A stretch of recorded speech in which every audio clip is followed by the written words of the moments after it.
Hello, RRB JEE 2024 notifications current live ആണ്. ഇപ്പോൾ എല്ലാവരും അപ്ലൈ ചെയ്തുകൊണ്ടിരിക്കുന്ന സമയങ്ങളാണെന്ന് അറിയാം. ഈ മാസം 29-ാം തീയതി വരെയാണ് എക്സാമിന് അപ്ലൈ ചെയ്യാനുള്ള ഡേറ്റ്. അപ്പോൾ നമ്മുടെ ദിശ അക്കാഡമിയുടെ ഭാഗമായിട്ട് ടെക്നിക്കൽ ക്ലാസ്സുകൾ സ്റ്റാർട്ട് ചെയ്യാണ്. ദിശ അക്കാഡമിയുടെ സിവിൽ എഞ്ചിനീയറിംഗിൻ്റെ RRB JEE ക്ലാസ്സിന് പ്രിപ്പയർ ചെയ്യുന്നവർക്കായിട്ട് നമ്മൾ റെഗുലർ ആയിട്ട് ക്ലാസ്സസ് സ്റ്റാർട്ട് ചെയ്യുന്നുണ്ട്. അതിൻ്റെ ഭാഗമായിട്ട് നമ്മുടെ സിവിൽ എഞ്ചിനീയറിംഗിൻ്റെ ആദ്യത്തെ ക്ലാസ് ആണ് ഇന്ന്. നിങ്ങൾക്ക് സബ്ജക്റ്റ് ഇൻട്രൊഡക്ഷൻ, എങ്ങനെ പ്രിപ്പയർ ചെയ്യണം, സിലബസ് എന്താണ് തുടങ്ങിയ കുറച്ച് കാര്യങ്ങളും എക്സാമിനെ പറ്റിയുള്ള ഡീറ്റെയിൽസും ഒക്കെയാണ് ഷെയർ ചെയ്യുന്നത്. അതിനായിട്ട് വന്നിരിക്കുന്നത് ശ്രീലക്ഷ്മി മിസ് ആണ്. അപ്പം മിസ് നിങ്ങൾക്ക് civil engineering RRB JEE prepare ചെയ്യേണ്ട വിധങ്ങളും അതുപോലെ സിലബസ്, സബ്ജക്റ്റ് വൈസ് വെയിറ്റേജ് തുടങ്ങിയ കാര്യങ്ങളൊക്കെ ഡിസ്കസ് ചെയ്യുന്നതാണ്. അപ്പം മിസ്സിനെ ഞാൻ ഇൻട്രൊഡ്യൂസ് ചെയ്യുന്നു. ഓക്കെ,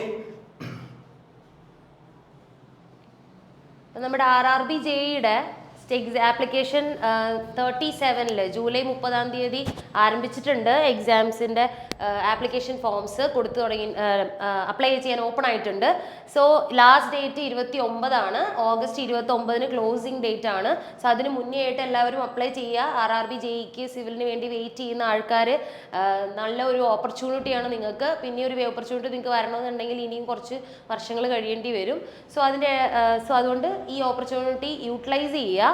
സോ നമ്മളുടെ ഈ എക്സാം വന്നിട്ട് 2 സ്റ്റേജുകളിലായിട്ടാണ് കണ്ടക്ട് ചെയ്യുന്നത്. സ്റ്റേജ് 1ഉം സ്റ്റേജ് 2 ആയിട്ടാണ്. അതിൽ സ്റ്റേജ് 1 2 എക്സാംസും നമുക്ക് കമ്പ്യൂട്ടർ ബേസ്ഡ് എക്സാമുകളാണ്. അപ്പോൾ എല്ലാ എക്സാംസും ഒരുവിധം കമ്പ്യൂട്ടർ ബേസ്ഡ് ആണ്, സെൻട്രൽ ഗവൺമെൻറ്റിൻ്റെ എല്ലാം. അപ്പോൾ നമുക്ക് ഇതും അതുപോലെ തന്നെ കമ്പ്യൂട്ടർ ബേസ്ഡ് എക്സാംസ് ആണ്. സോ ഈ കമ്പ്യൂട്ടർ ബേസ്ഡ് എക്സാമിൽ സ്റ്റേജ് 1ലുള്ള നിങ്ങളുടെ സിലബസ് നോക്കുകയാണെന്നുണ്ടെങ്കിൽ നിങ്ങൾക്ക് എക്സാം വന്നിട്ട് ഏകദേശം 90 മിനിറ്റ്സ് ആണ് നിങ്ങൾക്ക് ടൈമിംഗ് വരുന്നത്.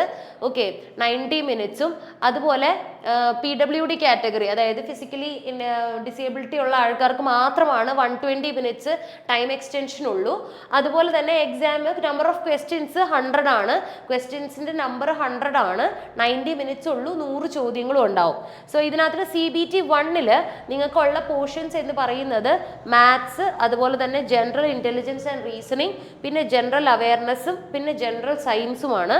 ഇതിൽ മാത്സിന് വന്നിട്ട് CBT 1ൽ നമുക്ക് തന്നിരിക്കുന്ന നമ്പർ ഓഫ് ക്വസ്റ്റ്യൻസ് 30 ക്വസ്റ്റ്യനും 30 മാർക്കും. അങ്ങനെ ഓരോ ക്വസ്റ്റ്യൻസിനും 1 മാർക്ക് വെച്ചിട്ട് തന്നെയാണ് പോയിരിക്കുന്നത്.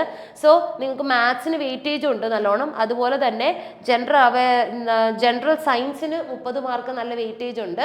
സോ നിങ്ങൾ CBT 1 നിങ്ങൾ CBT 1ഉം കൂടി നിങ്ങൾ എഴുതി കഴിഞ്ഞാലാണ് നിങ്ങൾക്ക് അതിനകത്ത് സ്കോർ ചെയ്താൽ മാത്രമാണ് നിങ്ങൾക്ക് CBT 2ലാണ് നമ്മൾ ടെക്നിക്കൽ പാർട്ട് വരുന്നത്. CBT 2 എഴുതാൻ പറ്റുള്ളൂ. അപ്പോൾ നിങ്ങൾ കോമ്പറ്റീഷൻ ഫേസ് ചെയ്യേണ്ട ഒരു കാറ്റഗറി എന്ന് പറയുന്നത്, ഇപ്പോൾ CGLന് പ്രിപ്പയർ ചെയ്യുന്നവരുണ്ടാവും, കമ്പൈൻഡ് ഗ്രാജുവേറ്റ് ലെവൽ എക്സാമിന് പ്രിപ്പയർ ചെയ്യുന്ന നിങ്ങളുടെ സുഹൃത്തുക്കളുണ്ടാവും, എഞ്ചിനീയറിംഗ് ഗ്രാജുവേറ്റ്സ് ഒരുപാട് പേര് പ്രിപ്പയർ ചെയ്യാറുണ്ട് എക്സാമിനൊക്കെ. അതിന് വെയിറ്റ് ചെയ്യുന്ന, എക്സാമിന് പ്രിപ്പയർ ചെയ്യുന്ന ആൾക്കാരും അതുപോലുള്ള എക്സാംസ്, മറ്റ് വേറെ എക്സാംസിന് ഇതേപോലെ ഇതേ സെയിം സിലബസ് ഫോളോ ചെയ്യുന്ന എക്സാംസ് പ്രിപ്പയർ ചെയ്യുന്നവരും നിങ്ങൾക്കൊരു കോമ്പറ്റേറ്റർ ആവും. സോ അതുകൊണ്ട് നിങ്ങൾ കട്ട് ഓഫ് കൊണ്ടുവരണം. എന്നാലാണ് നിങ്ങൾക്ക് ടയർ 2ലേക്ക്, നിങ്ങളുടെ CBT 2ലേക്ക് നിങ്ങൾക്ക് എഴുതാൻ പറ്റൂ. ഓക്കെ, സോ CBT 2ലാണ് നമ്മളുടെ ടെക്നിക്കൽ പാർട്ട് വരുന്നത്. CBT 2ലും ഇതേപോലെ തന്നെ നിങ്ങൾക്ക് 150 മാർക്കിലാണ്, 150 മാർക്കിലാണ് നിങ്ങളുടെ പരീക്ഷ. അത് 120 മിനിറ്റ്സ് ടൈമിങ്ങും ഉണ്ട്, 120 മിനിറ്റ് ടൈമിങ്ങും ഉണ്ട്. ഇതിൽ നിങ്ങൾക്ക് 150 മാർക്കിൽ 100 മാർക്ക് നിങ്ങളുടെ ടെക്നിക്കലാണ്. അവിടെയും നിങ്ങൾക്ക് നിങ്ങളുടെ ജനറൽ എബിലിറ്റി, അതായത് അത്തരം ജനറൽ സബ്ജക്റ്റുകൾ അപ്പോഴും മാറ്റി വയ്ക്കാൻ പറ്റുന്നില്ല. പക്ഷെ സിവിലുകാർക്ക് ഇതിനകത്ത്, ഞാൻ സിവിലാണ് കൂടുതലായിട്ട് സംസാരിക്കുന്നുള്ളൂ അപ്പോൾ നമ്മൾ ഇന്നത്തെ സെഷനിൽ.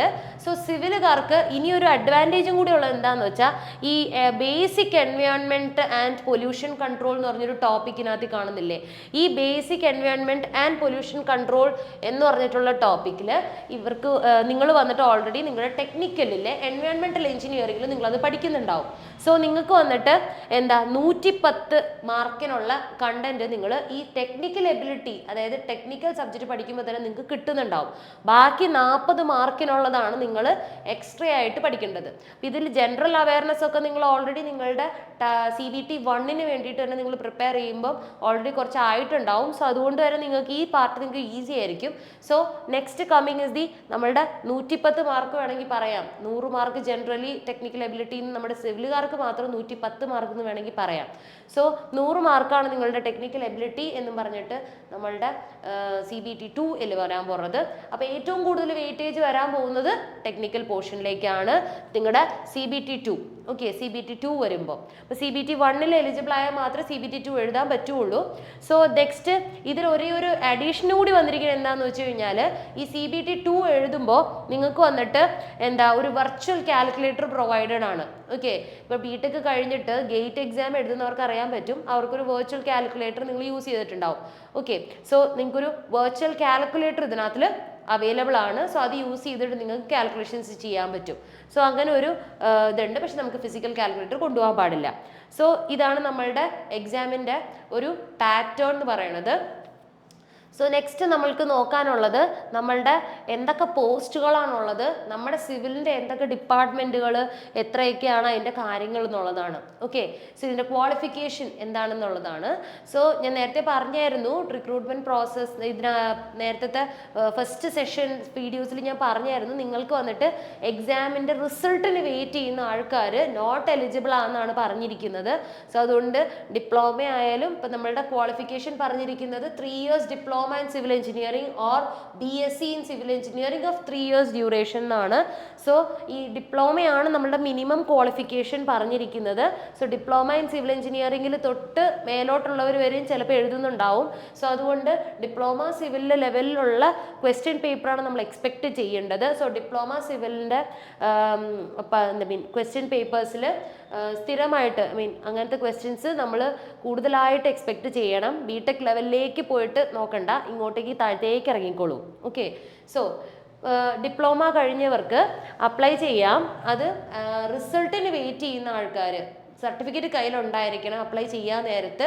അല്ലാണ്ട് റിസൾട്ട് വെയിറ്റ് ചെയ്തിരിക്കുന്ന ആൾക്കാർ നോട്ട് എലിജിബിൾ ആണ് കേട്ടോ. അത് വീണ്ടും പറയുകയാണ്, അത് പിന്നെയും ചോദ്യമായിട്ട് വരാറുണ്ട്, പലപ്പോഴും ചോദിക്കാറുണ്ട് ആൾക്കാർ. ഇനി ഈ നെയിം ഓഫ് ദ പോസ്റ്റ് പറയുവാണെന്നുണ്ടെങ്കിൽ നമ്മുടെ junior engineer civil PV and bridge, അതുപോലെ അത് എഞ്ചിനീയറിംഗ് ഡിപ്പാർട്ട്മെന്റ് ആണ് കേട്ടോ. ഫുള്ള് നമ്മളുടെ സിവിലിൻ്റെതെല്ലാം എഞ്ചിനീയറിംഗ് ഡിപ്പാർട്ട്മെന്റ് ആണ്. വേറെ കാറ്റഗറി മെക്കാനിക്കലൊക്കെ വർക്ക്ഷോപ്പ് അങ്ങനെയുള്ള വേറെ ഡിപ്പാർട്ട്മെന്റ്സ് ഉണ്ട്. നമ്മളുടെ എല്ലാ എഞ്ചിനീയറിംഗ് ഡിപ്പാർട്ട്മെന്റ് തന്നെയാണ്. അതിനകത്തിൽ നമ്മളുടെ ഇതിൽ junior engineer civil design and drawing and estimation, അതുപോലെ ജൂനിയർ എഞ്ചിനീയർ വർക്ക്സ് ഉണ്ട്, junior engineer civil and research ഉണ്ട്, അതുപോലെ junior engineer design and civil ഉണ്ട്, അതുപോലെ സിവിൽ വർക്ക്ഷോപ്പ് ഉണ്ട്. സോ ഈ 6 category of engineering junior engineering പോസ്റ്റുകളിലേക്കാണ് നമ്മളുടെ നെയിം ഓഫ് ദ പോസ്റ്റ് ഇതായിരിക്കും. ഈ പോസ്റ്റുകളിലേക്കാണ് നമ്മൾ വിളിച്ചിരിക്കുന്നത്. അതിൽ ഈ PV ആൻഡ് ബ്രിഡ്ജിൽ എന്നുള്ള കാറ്റഗറിയിലാണ് മിക്ക RRBയിലും കൂടുതൽ വേക്കൻസീസ് കാണുന്നത്. ബാക്കിയുള്ള നെയും സംബന്ധിച്ച് നോക്കുമ്പോൾ ഇതിലാണ് കൂടുതൽ വേക്കൻസീസ് കാണുന്നത്. സോ നിങ്ങൾക്ക് ഡിപ്പെൻഡിങ് അപ്പോൺ നിങ്ങളുടെ മാർക്ക് സ്കോർ ചെയ്തിരിക്കുന്നതിനെ ബേസ് ചെയ്തിട്ട് നിങ്ങൾക്ക് പോസ്റ്റിങ്സ് വരുന്നതായിരിക്കും. സോ ഇതാണ് നിങ്ങളുടെ ഡിപ്പാർട്ട്മെന്റ്സ്. അതുപോലെ സബ് ഡിപ്പാർട്ട്മെന്റുകൾ നമ്മളുടെ സെയിം ഹെഡിങ്ങിൽ തന്നെ വന്നിരിക്കുന്നത്. അത് തന്നെയാണ് നമ്മുടെ സബ് ഡിപ്പാർട്ട്മെന്റ്സ്. ജൂനിയർ എഞ്ചിനീയറിന്റെ PV ബ്രിഡ്ജസിനുണ്ട്, അതുപോലെ ഡിസൈൻ ആൻഡ് ഡ്രോയിങ് സെക്ഷൻ, അതായത് പ്രൊഡക്ഷൻ യൂണിറ്റിനുണ്ട്. അതുപോലെ നെക്സ്റ്റ് ഡിസൈൻ പ്രൊഡക്ഷൻ യൂണിറ്റിന് ഡിസൈൻ സെക്ഷനും ഉണ്ട്, അതിന് പ്രൊഡക്ഷൻ യൂണിറ്റ് സെക്ഷനും ഉണ്ട്. Works and research and development section, അതുപോലെ റിസർച്ച് വർക്ക്സ് നടക്കുന്ന സെക്ഷനിലും റിസർച്ച് ആൻഡ് ഡിസൈൻ സെക്ഷനിലും വർക്ക്ഷോപ്പിലും. അപ്പം ഇത്തരം കാറ്റഗറിയിലേക്കാണ് നമ്മളുടെ ജൂനിയർ എഞ്ചിനീയേഴ്സിനെ വിളിച്ചിരിക്കുന്നത്. മിനിമം ക്വാളിഫിക്കേഷൻ പറഞ്ഞിരിക്കുന്നത് ഡിപ്ലോമ ആൻഡ് സിവിൽ ആണ്. ഡിപ്ലോമ ആൻഡ് സിവിലിന് താഴത്ത് മിനിമം ആണ്, അവിടെ നിന്ന് മേലോട്ടുള്ള ആൾക്കാർ വരെ അപ്ലൈ ചെയ്യാറുണ്ട് പൊതുവെ. സോ അങ്ങനെ ഡിപ്ലോമ ആൻഡ് സിവിലാണ് മിനിമം ക്വാളിഫിക്കേഷൻ പറഞ്ഞിരിക്കുന്നത്. സോ ഈ ഡിപ്ലോമ ആൻഡ് സിവിൽ മിനിമം ക്വാളിഫിക്കേഷനിൽ നിങ്ങൾക്ക് റിസൾട്ട് വെയിറ്റ് ചെയ്തിരിക്കുന്ന ആൾക്കാർ നോട്ട് എലിജിബിൾ എന്നാണ് നമ്മൾ പറഞ്ഞിരിക്കുന്നത്. സോ ഇനി നിങ്ങൾക്ക് തന്നെ അറിയാം നമ്മുടെ RRBകൾ കുറേ ഉണ്ടെന്നും. നമ്മളുടെ RRBകൾ ഇതിനകത്തിൽ അഹമ്മദാബാദ്, അജ്മർ, അലഹബാദ്, ബാംഗ്ലൂർ, ഭോപ്പാൽ, ഭുവനേശ്വർ, ബിലാസ്പൂർ, ചണ്ഡീഗഡ്, ചെന്നൈ, ഗോരഖ്പൂർ, ഗുവാഹത്തി, ജമ്മു, കൊൽക്കത്ത, മാൽഡ, മുംബൈ, മുസാഫർപൂർ, പാറ്റ്ന, റാഞ്ചി, സിക്കന്ദരാബാദ്, സിൽഗുരി, ട്രിവാൻഡ്രം. അപ്പം ഇത്രയും റെയിൽവേ റിക്രൂട്ട്മെന്റ് ബോർഡുകളുണ്ട്. നമ്മളുടെ റെയിൽവേസ് ഇത്രയും തിരിച്ചിട്ടുണ്ടെന്ന് നിങ്ങൾക്കറിയാം. സോ ഈ റെയിൽവേ റിക്രൂട്ട്മെന്റ് ബോർഡിന്റെ ലിങ്കുകളിൽ ക്ലിക്ക് ചെയ്താൽ നിങ്ങൾക്ക് വന്നിട്ട് ഏത് റിക്രൂട്ട്മെന്റ് ബോർഡിലാണ് നിങ്ങൾക്ക് താല്പര്യം എന്ന് വെച്ചാൽ അതിനകത്തിൽ പോയി അപേക്ഷിക്കാവുന്നതാണ്. പതിവ് പോലെ തന്നെ നമ്മളുടെ ട്രിവാൻഡ്രം റെയിൽവേ റിക്രൂട്ട്മെന്റ് ബോർഡിൽ അത്രയധികം വേക്കൻസീസ് ഒന്നുമില്ല. സോ എന്നാലും നിങ്ങൾക്ക് വന്നിട്ട് പ്രപ്പോർഷൻസ് നോക്കുമ്പം ചിലപ്പോൾ നിങ്ങൾക്ക് എന്താ പറയുക ഏകദേശം ഒന്ന് തന്നെയായിട്ട് വരും. ഓക്കെ, സോ അതുകൊണ്ട് നിങ്ങൾ ട്രിവാൻഡ്രത്തിൽ, അതുപോലെ നമുക്ക് പിന്നെ അടുത്തായിട്ട് കൊടുക്കാൻ പറ്റുന്നത് ചെന്നൈ, അതുപോലെ അടുത്ത് വേണം, സൗത്തിൽ തന്നെ വേണം താല്പര്യമുള്ളവർ സൗത്തിലുള്ള റെയിൽവേ റിക്രൂട്ട്മെന്റ് ബോർഡുകളിൽ അപ്ലൈ ചെയ്യുക. ഇല്ല ഞങ്ങൾക്ക് ഏതായാലും കുഴപ്പമില്ല എന്നുള്ളവർക്ക് നിങ്ങൾക്ക് ഏതാണ് വേക്കൻസി കൂടുതൽ വരുന്ന അത് റെയിൽവേ റിക്രൂട്ട്മെന്റ് ബോർഡ്സിൽ നിങ്ങൾക്ക് അപ്ലൈ ചെയ്യാം.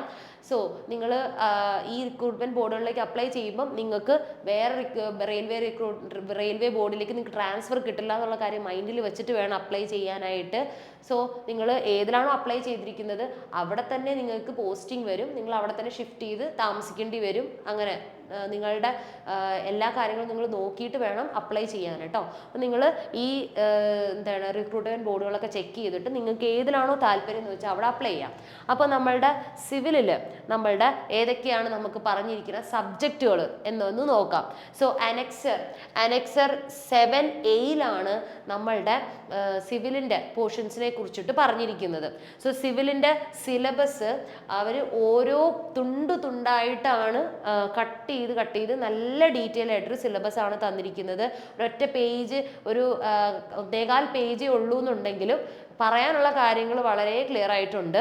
ഓക്കെ, അതിൽ തന്നെ നമുക്ക് ഏകദേശം 24 ടോപ്പിക്കുകളായിട്ടാണ് നമ്മുടെ സിലബസിനെ തിരിച്ചിട്ട് നമ്മളുടെ റെയിൽവേ റിക്രൂട്ട്മെന്റ് ബോർഡ് എക്സാമിൻ്റെ സിലബസിൽ മെൻഷൻ ചെയ്തിരിക്കുന്നത്. അതിൽ engineering mechanics, building construction, building materials, construction and substructure, construction of superstructure, building finishes, building maintenance, പിന്നെ building drawing, concrete technology, surveying, computer aided design, geotechnical engineering, hydraulics, irrigation, mechanics of structures, theory of structures, design of concrete structures, design of steel structures, അതുപോലെ transportation engineering, highway engineering, environmental engineering. So ഈ environmental engineering ടോപ്പിക്കിൽ നമുക്ക് നമ്മളുടെ basics in environmental engineering, environmental and pollution control എന്ന് പറഞ്ഞാൽ 10 മാർക്കിൻ്റെ content ഇതിനകത്തിൽ ഒരു യൂണിറ്റിൽ കയറി വരുന്നുണ്ട്. സോ അതിൽ കുറച്ച് പോർഷൻ നമുക്ക് കവർ ആവും. അത് നോക്കിക്കഴിഞ്ഞാൽ നിങ്ങൾക്ക് ആ 10 മാർക്ക് നിങ്ങൾക്ക് സുഖമായിട്ട് വാങ്ങിച്ചെടുക്കാൻ പറ്റാവുന്നതേ ഉള്ളൂ. ഇനി അഡ്വാൻസ് കൺസ്ട്രക്ഷൻ ടെക്നിക്സ്. സോ ഈ അഡ്വാൻസ് കൺസ്ട്രക്ഷൻ ടെക്നിക്സ് എന്ന് പറഞ്ഞൊരു ടോപ്പിക്ക് നേരത്തെ ബിൽഡിംഗ് മെറ്റീരിയൽസ് ഒരു ചെറിയ ടോപ്പിക്കായിട്ട് മാത്രം കൊടുത്തിരുന്നതായിരുന്നു പഴയ സിലബസിൽ. ഇപ്പം നമുക്കത് തനിയെ ഒരു ടോപ്പിക്കായിട്ട് തന്നെ തന്നിട്ട് അതിനകത്ത് നമുക്ക് കുറേ കാര്യങ്ങൾ മെൻഷൻ ചെയ്താണ് പറഞ്ഞിരിക്കുന്നത്. ഓക്കെ, സോ അതുകൊണ്ട് നമുക്ക് ഇത്തവണ ഇതിൽ നിന്ന് കുറച്ച് ക്വസ്റ്റ്യൻസ് എക്സ്പെക്ട് ചെയ്യാം. എസ്റ്റിമേഷൻ ആൻഡ് കോസ്റ്റിങ്ങും അതുപോലെ കോൺട്രാക്ട്സ് ആൻഡ് അക്കൗണ്ട്സ്. അപ്പോൾ ഇങ്ങനെ തനിയെ കൊടുത്തിട്ടുണ്ട്. ഓരോ സാധനങ്ങൾ സ്പ്ലിറ്റ് ചെയ്ത് തനിയെ 24 ടോപ്പിക്കുകളായിട്ടാണ് കൊടുത്തിരിക്കുന്നത്. എന്നാലും നിങ്ങൾക്ക് പറയാൻ എളുപ്പത്തിനും അതുപോലെ പഠിക്കാൻ എളുപ്പത്തിനും വേണ്ടിയിട്ട് ഞാനൊരു 11 ടോപ്പിക്കുകളിലേക്ക് ഇതൊന്ന് ചുരുക്കി എഴുതിയിട്ടുണ്ട് കേട്ടോ. അപ്പോൾ നമുക്ക് സ്ഥിരമായിട്ടുള്ള സിമിലറായിട്ട് വരുന്ന ടോപ്പിക്കുകളൊക്കെ ഒന്ന് കമ്പൈൻ ചെയ്തിട്ടേ ഉള്ളൂ. അപ്പോൾ നമ്മളുടെ എഞ്ചിനീയറിംഗ് മെക്കാനിക്സിൻ്റെ കൂടെ തന്നെ നമ്മളുടെ മെക്കാനിക്സ് ഓഫ് സ്ട്രക്ചേഴ്സും തിയറി ഓഫ് സ്ട്രക്ചേഴ്സും ഞാൻ ഇട്ടിട്ടുണ്ട്. എഞ്ചിനീയറിംഗ് മെക്കാനിക്സ് വളരെ ബേസിക് സാധനമാണ് ചോദിച്ചിട്ടുള്ളൂ, ഡിപ്ലോമ ലെവലിൽ തന്നെയാണ്. അതായത് നമ്മുടെ സിമ്പിൾ സ്ട്രെസ്, സ്ട്രെയിൻ, അതുപോലെ ലാമീസ് തിയറത്തിൻ്റെ, അതുപോലെ പാരലോഗ്രാം ലോയിനെ ബേസ് ചെയ്തിട്ടുള്ള പ്രോബ്ലംസ്, അങ്ങനെ കൊച്ചു കാര്യങ്ങളൊക്കെയാണ് ചോദിക്കുകയുള്ളൂ. പക്ഷെ നമ്മൾ പഠിക്കുന്ന കാര്യങ്ങൾ കുറേ മനപ്പാഠം പഠിച്ചുകൊണ്ടിരുന്നത് നമുക്ക് ബുദ്ധിമുട്ടാവും. സോ പഠിക്കുന്ന കാര്യങ്ങൾ മനസ്സിലാക്കി പഠിച്ച കോൺസെപ്റ്റ് മനസ്സിലായാൽ നമുക്ക് ഒരുപാട് മനപ്പാഠം പഠിക്കേണ്ടി വരില്ല. Okay, so theory of structures, mechanics of structures, engineering mechanics ഒക്കെ ഒരു സെറ്റാണ്. അത് ഞാൻ അങ്ങനെ ഇട്ടെന്നേ ഉള്ളൂ. Next building construction. സ്ഥിരമായിട്ട് ബിൽഡിംഗ് മെറ്റീരിയൽസ്, ബിൽഡിംഗ് കൺസ്ട്രക്ഷൻ ഈ ടോപ്പിക്കുകളിൽ നിന്ന് നമുക്ക് നല്ലൊരു വെയിറ്റേജിൽ ക്വസ്റ്റ്യൻസ് ചോദിക്കാറുണ്ട്. അപ്പം ഞാൻ ഇതിൻ്റെ വെയിറ്റേജ് ഇട്ടിട്ടുള്ള പോർഷൻ നിങ്ങൾക്ക് കാണിച്ചു തരാം. ഓരോ ടോപ്പിക്കിനും എത്ര വെയിറ്റേജസ് ആണ് സ്ഥിരമായിട്ട് വന്നുകൊണ്ടിരിക്കുന്നത്. ഇത് ഇങ്ങനെ തന്നെ വന്ന നിർബന്ധമൊന്നുമില്ല, ഇതിന് മുന്നേ ഉണ്ടായിരുന്ന കണക്കുകൾ വെച്ചിട്ടൊന്ന് പറയുന്നതാണ്. ഓക്കെ, എന്ന് പറഞ്ഞ് എപ്പോഴും ഇങ്ങനെ തന്നെ വരത്തുള്ളൂ എന്നൊന്നുമില്ല. So it can change. Okay, എന്നാൽ ഏകദേശ കണക്കിൽ എഞ്ചിനീയറിംഗ് മെക്കാനിക്സ് ആ ഒരു portion, mechanics of solids, engineering mechanics, theory of structures, ആ ഒരു ഹെഡിങ്ങിൽ നിന്ന് നിങ്ങൾക്ക് ഏകദേശം 7 തൊട്ട് 8 മാർക്ക് വരെ എക്സ്പെക്ട് ചെയ്യാം. അതിൽ ഒരുപാട് അഡ്വാൻസ്ഡ് ലെവലിലേക്കുള്ള സ്ട്രക്ചറൽ അനാലിസിസ് 2, ബിടെക് പഠിച്ചവരുടെ കാര്യമാണ് ഞാൻ പറയുന്നത്. സ്ട്രക്ചറൽ അനാലിസിസ് 2ലേക്ക് പോകുന്ന പോലത്തെ ക്വസ്റ്റ്യൻസ് ഒന്നും ഒരുപാട് നോക്കേണ്ടി വരില്ല. ഇങ്ങോട്ട് താഴത്തേക്ക് ഡിപ്ലോമ സെഷനിലേക്ക് വരുന്ന രീതിയിലുള്ള ടൈപ്പ് ക്വസ്റ്റ്യൻസ് നോക്കിയാൽ മതി. ഓക്കെ, ബേസിക് തിങ്സ് അറിഞ്ഞിരിക്കണം, അതാണ് മെയിൻ ഇമ്പോർട്ടൻ്റ് ആയിട്ടുള്ളത്. ബേസിക് കാര്യങ്ങളിൽ ഒരു നല്ലൊരു നിങ്ങൾക്കൊരു ഫൗണ്ടേഷൻ ഉണ്ടായിരിക്കണം. Then building construction and building materials, ഇതിലാണ് ഏറ്റവും കൂടുതൽ ക്വസ്റ്റ്യൻസ് സ്ഥിരമായിട്ട് ചോദിക്കുന്നത്. എപ്പോഴും ക്വസ്റ്റ്യൻസ് കൂടുതലും ചോദിക്കുന്ന ഒരു പോർഷനാണ് ഇത്. ചിലപ്പോൾ 10 to 15 ഞാൻ ഇതിനകത്ത് പറഞ്ഞിട്ടുണ്ടെങ്കിലും പക്ഷേ മിക്കവാറും അടുത്ത പ്രാവശ്യത്തേക്ക് ചിലപ്പോൾ കൂടാനാണ് ചാൻസ് കൂടുതൽ.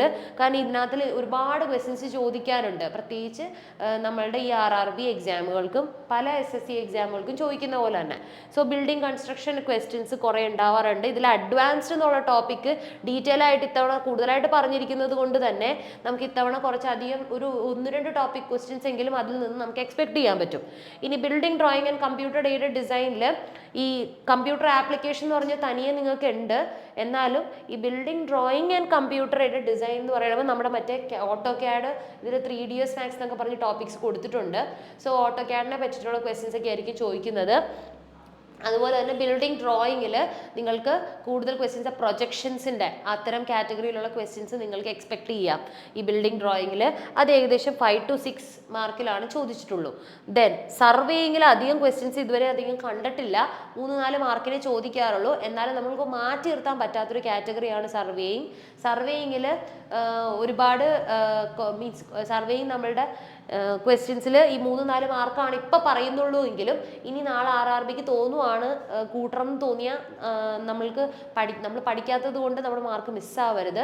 സോ അതുകൊണ്ട് ഇതൊരു ടെൻറ്റേറ്റീവാണ് പറയണത്. ഇതുവരെ നടന്നിട്ടുള്ളത് വെച്ചിട്ടുള്ള ഒരു ടെൻറ്റേറ്റീവ്. സോ ഇതാണ് എപ്പോഴും എന്ന് പറയാൻ പറ്റില്ല. സോ 3 to 4 മാർക്കാണ് ഇതുവരെയും നമ്മുടെ സർവേയിൽ ചോദിച്ചിട്ടുള്ളൂ. Then hydraulics and irrigation. Hydraulics എന്ന് പറയുന്നത് നമ്മുടെ ഫ്ലൂയിഡ് മെക്കാനിക്സ് ആൻഡ് ഇറിഗേഷൻ കാറ്റഗറിയിലാണ്. ഫ്ലൂയിഡ് മെക്കാനിക്സിലൊക്കെ നിങ്ങൾ ഭയങ്കര അഡ്വാൻസ്ഡ് ആയിട്ട് ഒന്നും നോക്കണ്ട. നിങ്ങൾ കുറേ അഡ്വാൻസ്ഡ് കാര്യങ്ങളൊക്കെ പഠിച്ചിട്ടുണ്ടെങ്കിലും ഇപ്പുറത്ത് താഴേക്ക് ഇറങ്ങി വന്ന് പ്രോപ്പർട്ടീസ് ഓഫ് ദ ഫ്ലൂയിഡ്സ് അതിൽ നിന്ന് ക്വസ്റ്റ്യൻസ് ഒക്കെ തീർച്ചയായിട്ടും ഉണ്ടാവും. Properties of the fluids, shear stress, അതിൽ കൊച്ചു കൊച്ചു ക്വസ്റ്റ്യൻസുകളൊക്കെ ചോദിക്കത്തുള്ളൂ. നമ്മൾ ഒട്ടും എക്സ്പെക്ട് ചെയ്യാത്ത പ്രഷറിൻ്റെ ക്വസ്റ്റ്യൻസ് ഇതൊക്കെ സ്ഥിരം ചോദിക്കുന്ന ക്വസ്റ്റ്യനുകളാണ്. അത്തരം ക്വസ്റ്റ്യനുകൾക്ക് നമുക്ക് എക്സ്പെക്ട് ചെയ്യാം. P = ρgh, അതായത് നമ്മുടെ പ്രഷർ കണ്ടുപിടിക്കുന്ന ക്വസ്റ്റ്യന്. അതുപോലെ ഫ്ലൂയിഡ് പ്രോപ്പർട്ടീസിൻ്റെ മാസ് ഡെൻസിറ്റി, വെയിറ്റ് ഡെൻസിറ്റി വെച്ചിട്ടുള്ളത്. കാര്യം എന്ന് വെച്ചാൽ നിങ്ങൾ ഈ മാസ് ഡെൻസിറ്റി, വെയിറ്റ് ഡെൻസിറ്റി ഇവിടെ പഠിക്കുന്നത് നിങ്ങൾക്ക് വേസ്റ്റ് ആവില്ല. കാരണം ജിയോടെക്കിൽ പിന്നെ നിങ്ങൾ അതിനെ പഠിക്കും. ഓക്കെ, അപ്പോൾ അതുകൊണ്ട് നിങ്ങൾക്ക് ഇതിവിടെ പഠിക്കുമ്പോൾ അവിടെയും കണക്റ്റ് ആവുകയാണ്. ഇറിഗേഷനിൽ സ്ഥിരമായിട്ട് ചോദിക്കാറുള്ളത് പ്രോബ്ലത്തിനെക്കാട്ടും കൂടുതൽ കുറച്ച് തിയറട്ടിക്കലായിട്ട് ചോദിക്കാറുണ്ട്. പിന്നെ മോസ്റ്റ് എക്കണോമിക് ചാനൽ സെക്ഷൻ്റെ കാര്യങ്ങളൊക്കെ ഒന്ന് നോക്കുക. അത് ഇടയ്ക്കിടയ്ക്ക് ചോദിക്കുന്നതാണ്. ഇറിഗേഷനിൽ ക്ലിയർ ആയിട്ട് മറ്റേ ഡ്യൂട്ടി, ഡെൽറ്റ അത്തരം കാര്യങ്ങളിലുള്ള ക്വസ്റ്റ്യൻസ് ഒക്കെ വരാറുണ്ട്. സ്ഥിരമായിട്ട് കാണുന്നതാണ്. ഒന്നില്ലെങ്കിൽ ചിലപ്പോൾ ഒരു ചെറിയ പ്രോബ്ലം ആയിരിക്കും, അല്ലെങ്കിൽ തിയറട്ടിക്കൽ ആയിട്ടുള്ള ടൈപ്പ് ക്വസ്റ്റ്യൻസ് ആ ഭാഗത്തു നിന്ന് വരാറുണ്ട്. സോ അതാണ് നമ്മുടെ ഹൈഡ്രോളിക്സ് ആൻഡ് ഇറിഗേഷൻ എഞ്ചിനീയറിംഗ്. അത് ഏകദേശം 5 to 6 മാർക്ക് തന്നെയാണ് ചോദിക്കാറുള്ളത്. ഇനി അടുത്ത കൂടുതൽ വെയിറ്റേജ് ഉള്ള സ്ഥലമാണ് നമ്മുടെ ഡിസൈൻ ഓഫ് കോൺക്രീറ്റ് സ്ട്രക്ചേഴ്സും കോൺക്രീറ്റ് ടെക്നോളജിയും. ഇത് രണ്ടും കൂടി ചേർത്താണ് ഞാൻ ഇട്ടിരിക്കുന്നത്. സോ നമ്മുടെ ബിൽഡിംഗ് മെറ്റീരിയൽസ് കൺസ്ട്രക്ഷൻ ഇതിനകത്തിലേക്ക് വ്യത്യസ്തമായിട്ടാണ് വരുന്നത്. ഇതിൽ കോൺക്രീറ്റ് ടെക്നോളജിയിൽ നമ്മുടെ മിക്സ് ഡിസൈൻ പറ്റിയിട്ടുള്ള രീതിയിലുള്ള ക്വസ്റ്റ്യൻസ് വരാറുണ്ട്. അതുപോലെ DCSൽ നിങ്ങൾക്കറിയാം അതിനകത്തിൽ കൂടുതലായിട്ട് നമ്മുടെ കോളത്തിൻ്റെ കവർ എത്ര കൊടുക്കാം, അതുപോലെ തന്നെ എത്രയാണ് മാക്സിമം ഡയമെൻഷൻ കോളത്തിന് സ്റ്റീൽ റീൻഫോഴ്സ്മെന്റ് കൊടുക്കാൻ പറ്റുക, അത്തരം കൊച്ചു കൊച്ചു ക്വസ്റ്റ്യൻസ് ആയിരിക്കും ചോദിക്കുക. പക്ഷെ നമ്മൾ അതിനായിട്ട് ട്വിസ്റ്റ് ചെയ്യിപ്പിച്ച് കളയും. സോ ഈ DCSൽ നമുക്ക് 8 മുതൽ 10 വരെയും മാർക്കിൽ ചോദിക്കാറുണ്ട്. സോ അതുകൊണ്ട് നമ്മൾ സ്ഥിരമായിട്ട് നമ്മൾക്കിവിടെ ക്ലാസ്സുകൾ നടത്തും. അപ്പോൾ നിങ്ങൾക്ക് മനസ്സിലാവും ആ ക്വസ്റ്റ്യൻസ് എങ്ങനെ പഠിക്കേണ്ടതെന്നുള്ളത്. അത്തരം രീതികളിലേക്കുള്ളൊരു പാറ്റേൺ ഓഫ് കവറേജ് ആണ് നമ്മൾ പ്ലാൻ ചെയ്തിരിക്കുന്നത്. ദെൻ ഈ DSSൽ ഡിസൈൻ ഓഫ് സ്റ്റീൽ സ്ട്രക്ചേഴ്സിൽ നമുക്ക് അധികം ക്വസ്റ്റ്യൻസ് വരാറില്ല. 2 മുതൽ 3 മാർക്ക് വരെയുള്ള ക്വസ്റ്റ്യൻസ് ആണ് വരാറുള്ളൂ. ഇതുവരെയും അധികം ക്വസ്റ്റ്യൻസ് ഒന്നും വന്നിട്ടില്ല ഈ DSSൽ, അതായത് ഡിസൈൻ ഓഫ് സ്റ്റീൽ സ്ട്രക്ചേഴ്സിൽ എന്ന് പറഞ്ഞ് ഇനി അങ്ങനെ വരാൻ പാടില്ല എന്നൊന്നുമില്ല. റിക്രൂട്ട്മെന്റ് ബോർഡിന് എങ്ങനെ വേണമെങ്കിലും ക്വസ്റ്റ്യൻസ് തീരുമാനിക്കാം. സോ അതുകൊണ്ട് അവോയ്ഡ് ചെയ്യരുത്. സോ പക്ഷേ ഇതൊക്കെ എന്തിനാ ഇങ്ങനെ വെയിറ്റേജ് ഇട്ട് പറഞ്ഞതെന്ന് വെച്ചാൽ നിങ്ങൾ ഏതെങ്കിലും പോർഷൻ അവോയ്ഡ് ചെയ്യാൻ വേണ്ടിയിട്ടല്ല, കൂടുതൽ വെയിറ്റേജ് ഉള്ള പോർഷനുകൾ കാണിച്ചു തന്നിരിക്കുന്നത് നിങ്ങൾ ഈ പോർഷനുകളെ കൃത്യമായി ഒന്നുകൂടി നോക്കി രണ്ടാമതും മൂന്നാമതും നോക്കി ഒന്നുകൂടി ക്ലിയർ ആക്കാൻ വേണ്ടിയിട്ടാണ്. ഓക്കെ, സോ നെക്സ്റ്റ് എൻവയോൺമെന്റൽ എഞ്ചിനീയറിംഗിൽ ഇത് ക്വസ്റ്റ്യൻസ് ഉണ്ടാവാറുണ്ട്. ഈ എൻവയോൺമെന്റൽ എഞ്ചിനീയറിംഗിൽ ഈ ക്വസ്റ്റ്യൻസ് നമ്മളുടെ ബേസിക് എൻവയോൺമെന്റൽ എഞ്ചിനീയറിംഗ് കൂടി 10 മാർക്കിലും കൂടി കണക്ട് ചെയ്തിട്ട് നിങ്ങൾ പഠിക്കുക. നിങ്ങൾക്ക് ഈസി ആയിട്ട് സ്കോർ ചെയ്ത് പോവാം. ദെൻ എസ്റ്റിമേഷൻ ആൻഡ് കോസ്റ്റിംഗിൽ അധികം ക്വസ്റ്റ്യൻസ് കാണാറില്ല. നമ്മുടെ കോൺട്രാക്ട്സിൽ 5 to 6 മാർക്കിനുള്ള ക്വസ്റ്റ്യൻസേ കാണാറുള്ളൂ. ജിയോടെക്കിൽ അതുപോലെ തന്നെ 8 to 10 മാർക്കിൻ്റെ ക്വസ്റ്റ്യൻസ് കാണാറുണ്ട്. ഈ ജിയോടെക് അതുപോലെ നിങ്ങൾക്ക് ഹൈവേ എഞ്ചിനീയറിംഗ് ഉണ്ട്. ട്രാൻസ്പോർട്ടേഷൻ ആൻഡ് ഹൈവേ എഞ്ചിനീയറിംഗിൽ 5 മാർക്കിന്റെ ക്വസ്റ്റ്യൻസ് ആണ് കാണാറുള്ളത്. ഒരു 5 to 6 മാർക്ക് റേഞ്ചിലുള്ളൂ. ഓക്കെ, അപ്പോൾ ഇതിൽ നിങ്ങൾ ഹൈലൈറ്റഡ് ആയിട്ട് നോക്കേണ്ട പോർഷനുകൾ, അതായത് ഹൈലൈറ്റഡ് ആയിട്ട് ഇമ്പോർട്ടൻറ്റ് ആയിട്ട് പഠിക്കേണ്ട സബ്ജക്റ്റുകൾ, തുടങ്ങുമ്പോൾ തന്നെ പഠിക്കേണ്ട സബ്ജക്റ്റുകൾ എന്ന് പറഞ്ഞാൽ നിങ്ങൾ ഒരിക്കലും മെക്കാനിക് ഓഫ് സ്ട്രക്ചേഴ്സ് ഡയറക്റ്റ് എടുത്ത് പഠിക്കാൻ തുടങ്ങരുത്. എഞ്ചിനീയറിംഗ് മെക്കാനിക്സ് നോക്കിയിട്ട് മാത്രം മെക്കാനിക്സ് ഓഫ് സ്ട്രക്ചേഴ്സിലേക്ക് പോവുക. ഒരുപാട് കാലമായിട്ട് പഠിച്ചിട്ട് ടച്ച് വിട്ടുപോയിരിക്കുന്നവരുടെ കാര്യമാണ് പറയുന്നത്. കണ്ടിന്യൂസ് പഠിച്ചുകൊണ്ടിരുന്നത് ഇപ്പോൾ പാസ് ഔട്ടായി സർട്ടിഫിക്കറ്റ് കയ്യിൽ മേടിച്ചിരിക്കുന്നവരുടെ കാര്യമല്ല. അവർക്കൊരുവിധം കുറച്ച് കാര്യങ്ങളൊക്കെ ഒന്ന് ഓർമ്മയുണ്ടാവും. സോ എഞ്ചിനീയറിംഗ് മെക്കാനിക്സിൽ ഒന്ന് ബ്രഷപ്പ് ചെയ്തിട്ട് മാത്രം മെക്കാനിക്സ് ഓഫ് സ്ട്രക്ചേഴ്സിലേക്ക് പോവുക. കാരണം ഈ മെക്കാനിക്സ് ഓഫ് സ്ട്രക്ചേഴ്സ് തൊട്ട് അടുത്ത് ഒന്ന് ബ്രഷപ്പ് ചെയ്യാണ്ട് എടുത്തു കഴിഞ്ഞാൽ നമുക്ക് ആകെ കുറേ കാര്യങ്ങൾ പിടികിട്ടാണ്ടായി പോകും. ഓക്കെ, ചിലവർ മൊത്തം മറന്നു പോയിട്ട് വേറെ ജോലികളിലേക്കൊക്കെ പോയവരുണ്ടാവുമല്ലോ. അപ്പോൾ അവർക്ക് ബുദ്ധിമുട്ടാവും ഫോളോ ചെയ്തെത്താൻ വേണ്ടിയിട്ട്. സോ അതുകൊണ്ട് എഞ്ചിനീയറിംഗ് മെക്കാനിക്സ് ഒന്ന് നോക്കിയിട്ട് നിങ്ങൾ ഈ മെക്കാനിക്സ് ഓഫ് സ്ട്രക്ചേഴ്സും തിയറി ഓഫ് സ്ട്രക്ചേഴ്സിൻ്റെ പോർഷൻസിലേക്ക് പോയാൽ നിങ്ങൾക്ക് ഒരുവിധം കാര്യങ്ങളൊക്കെ കിട്ടും. അങ്ങനെ സ്റ്റെപ്പായിട്ട് വേണം പോകാൻ. ഓക്കെ, അതായത് ഒരു ക്വസ്റ്റ്യൻ പേപ്പർ നോക്കി ആ ക്വസ്റ്റ്യൻ പേപ്പറിലെ ക്വസ്റ്റ്യൻ അത് കണ്ടു ഉടനെ ആ ക്വസ്റ്റ്യൻ എടുത്ത് വെച്ചാൽ അത് മാത്രം പഠിച്ചിട്ട് കാര്യമില്ല. നിങ്ങൾ ആദ്യം ബേസിക് ആയിട്ടുള്ള കണ്ടന്റുകൾ പഠിക്കുക. ബേസിക് ആയിട്ടുള്ള കണ്ടന്റുകൾ പഠിച്ചിട്ട് നിങ്ങൾ പിന്നെ പ്രീവിയസ് ഇയർ ക്വസ്റ്റ്യൻ പേപ്പേഴ്സ് മാത്രമല്ല നിങ്ങളുടെ കയ്യിൽ കിട്ടുന്ന ക്വസ്റ്റ്യൻ പേപ്പേഴ്സ് മിക്കതും നിങ്ങൾക്ക് ആൻസർ ചെയ്ത് നോക്കുക. ഡിപ്ലോമ ലെവലിലുള്ള ജെഇയുടെ നോക്കാം, ജൂനിയർ എഞ്ചിനീയർ, SSCയുടെ ജൂനിയർ എഞ്ചിനീയറിൻ്റെ ക്വസ്റ്റ്യൻ പേപ്പേഴ്സ് നിങ്ങൾക്ക് നോക്കാം.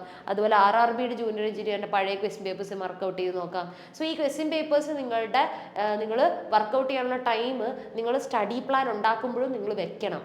ഓക്കെ, അതായത് ഒരു ക്വസ്റ്റ്യൻ നോക്കുക, ആ ക്വസ്റ്റ്യൻ്റെ ആൻസർ തപ്പി അത് പഠിച്ചു എന്നല്ല, നമ്മൾ ബേസിക് പഠിക്കാണ്ട് ഒരു ക്വസ്റ്റ്യൻ മാത്രം പഠിച്ചിട്ട് കാര്യമില്ല. Okay, so engineering mechanics of structures നോക്കാം. അതുപോലെ ബിൽഡിംഗ് കൺസ്ട്രക്ഷൻ ആൻഡ് മെറ്റീരിയൽസ്, എത്ര ക്വസ്റ്റ്യൻ ചോദിച്ചാലും മതിയാവാത്ത രീതിയിലുള്ള കണ്ടന്റ് ഉള്ള ഒരു പോർഷനാണിത്. ഓക്കെ, അതുകൊണ്ട് തന്നെ ഈ ക്വസ്റ്റ്യൻ ഇതിനകത്തുള്ള എപ്പോഴും റിപ്പീറ്റഡ് ആയിട്ട് വരുന്ന ഏരിയകളുണ്ട്. ഈ സിമെന്റിന്റെ എന്താണ് low heat cement, high heat cement, ഈ സിമെന്റിന്റെ പ്രപ്പോർഷൻ വെച്ചിട്ടുള്ള ക്വസ്റ്റ്യൻ, ഈ സിമെന്റിന്റെ പ്രപ്പോർഷൻ ഇങ്ങനെ കൂടിയാൽ ഏത് സിമെന്റ് ആവും, അല്ലെങ്കിൽ ഇങ്ങനെ കുറഞ്ഞാൽ എന്താവും കണ്ടീഷൻ, ഇത്തരം കണ്ടീഷൻസ് ചോദിക്കുന്നത്. കെമിക്കൽ കോമ്പോസിഷൻ വെച്ചിട്ടുള്ള ക്വസ്റ്റ്യൻസ്, ഇതൊക്കെ ഇടയ്ക്കിടയ്ക്ക് കാണുന്നതാണ്. അതുപോലെ തന്നെ കോൺക്രീറ്റിന്റെ ടൈപ്പിൽ വെച്ചിട്ടുള്ള ക്വസ്റ്റ്യൻ, അല്ലെങ്കിൽ ഇന്ന ടൈപ്പ് ഓഫ് കോൺക്രീറ്റ്സ് ഈ എവിടെയാണ് കൂടുതലായിട്ട്, ഇപ്പോൾ ലോഹീറ്റ് സിമെന്റുകൾ എവിടെയാണ് ഏറ്റവും കൂടുതൽ യൂസ് ചെയ്യാനായിട്ട് ബെറ്റർ ആയിട്ടുള്ള ആപ്ലിക്കേഷൻ ടൈപ്പ് ക്വസ്റ്റ്യൻ ചോദിക്കാം. മാസ് സ്ട്രക്ചേഴ്സിൽ ഈ ഡാം കൺസ്ട്രക്ട് ചെയ്യാനൊക്കെ അതൊക്കെ യൂസ് ചെയ്യാൻ പറ്റുന്ന ക്വസ്റ്റ്യൻസ് അല്ലേ. അപ്പോൾ അങ്ങനത്തെ ക്വസ്റ്റ്യൻസ് നമുക്ക് എക്സ്പെക്ട് ചെയ്യാം. സോ ഇപ്പം നമുക്ക് പുതിയ ടോപ്പിക്കായിട്ടുള്ള advance construction techniques and equipments ചോദിച്ച സ്ഥിതിക്ക് തീർച്ചയായിട്ടും എക്യുപ്മെന്റ്സ് ടെക്നിക്സ് എന്നുള്ള രീതിയിലുള്ള ക്വസ്റ്റ്യൻസ് ഒരു 2-3 മാർക്കിന് നിങ്ങൾക്ക് എക്സ്പെക്ട് ചെയ്യാം. അപ്പോൾ ഈ ടോപ്പിക്കിൽ നിങ്ങൾക്ക് ഇനി എക്സ്പെക്ട് ചെയ്യാൻ പറ്റുന്നത് ഒരു 2 to 3 മാർക്കിന് തീർച്ചയായിട്ടും ഇതിനകത്തിൽ നിന്ന് ഒരു 2-3 ക്വസ്റ്റ്യൻസ് നിങ്ങൾക്ക് കിട്ടും. ഓക്കെ, അതുപോലെ ബിൽഡിംഗ് ഡ്രോയിങ് ഒക്കെ ശരിക്കും ഈസിയാണ് നിങ്ങൾക്ക് ചെയ്യാനായിട്ട്. നിങ്ങൾക്ക് ഈ 5 to 6 മാർക്ക് ക്വസ്റ്റ്യൻ നിങ്ങൾക്ക് ഈസിയായിട്ട് ബാഗ് ചെയ്യാം. അതുപോലെ തന്നെ നിങ്ങൾ പിന്നെ കോൺസെൻട്രേറ്റ് ചെയ്യേണ്ട പോർഷനാണ് നിങ്ങളുടെ ഈ ഡിസൈൻ ഓഫ് കോൺക്രീറ്റ് സ്ട്രക്ചേഴ്സും കോൺക്രീറ്റ് ടെക്നോളജിയും. നിങ്ങൾ ഈ ബിൽഡിംഗ് മെറ്റീരിയൽസ് പഠിക്കുമ്പോൾ തന്നെ കൂടെ തന്നെ നിങ്ങൾക്ക് ഈ കോൺക്രീറ്റ് ടെക്നോളജിയും കൂടി ഒപ്പിട്ട് പഠിക്കാവുന്നതേ ഉള്ളൂ കേട്ടോ. അത് തിയറി പോർഷനാണ്, ഡിസൈൻ മിക്സ് ഒക്കെയാണ് വരുന്നത്. സോ ഈ കാറ്റഗറി പഠിക്കുമ്പോൾ തന്നെ കൂടെ നിങ്ങൾ ഇതും കൂടി ചേർത്ത് അങ്ങ് പഠിച്ചോളൂ. സോ ഇമ്പോർട്ടൻ്റ് ആയിട്ട് നോക്കേണ്ട പോർഷൻസ് ആണ് ഇത്. അതുപോലെ തന്നെ DCS നിങ്ങൾ പഠിക്കണം. പിന്നെ അതുപോലെ തന്നെ എഞ്ചിനീയറിംഗ് മെക്കാനിക്സ് ഇമ്പോർട്ടൻ്റ് ആണ്, ഒന്നും വിടരുത്. ഓക്കെ, സോ എല്ലാം ഇമ്പോർട്ടൻ്റ് ആണ്. ഇതിൽ കൂടുതൽ കോൺസെൻട്രേറ്റ് ചെയ്യേണ്ട ഏരിയകളൊന്ന് പറഞ്ഞു തന്നേ ഉള്ളൂ. അതുപോലെ നിങ്ങൾ ജിയോടെക് വിടരുത്. ബിക്കോസ് ജിയോ ടെക്നിക്കൽ എഞ്ചിനീയറിംഗ് എന്ന് പറഞ്ഞിട്ട് നമുക്ക് ഒരൊറ്റ ഹെഡിങ്ങേ തന്നിട്ടുള്ളൂ. ഇതൊക്കെ നമുക്ക് ബ്രേക്കപ്പ് ഉണ്ട്. ഓക്കെ, ബിൽഡിംഗ് മെറ്റീരിയൽസിലെ building finishes, building materials, construction എന്നൊക്കെ പറഞ്ഞ് മെയിൻ്റനൻസ് ഒക്കെ പറഞ്ഞിട്ട് കുറേ ബ്രേക്കപ്പുകളുണ്ട്. ഇതിൽ ബ്രേക്കപ്പ് ഒന്നുമില്ല.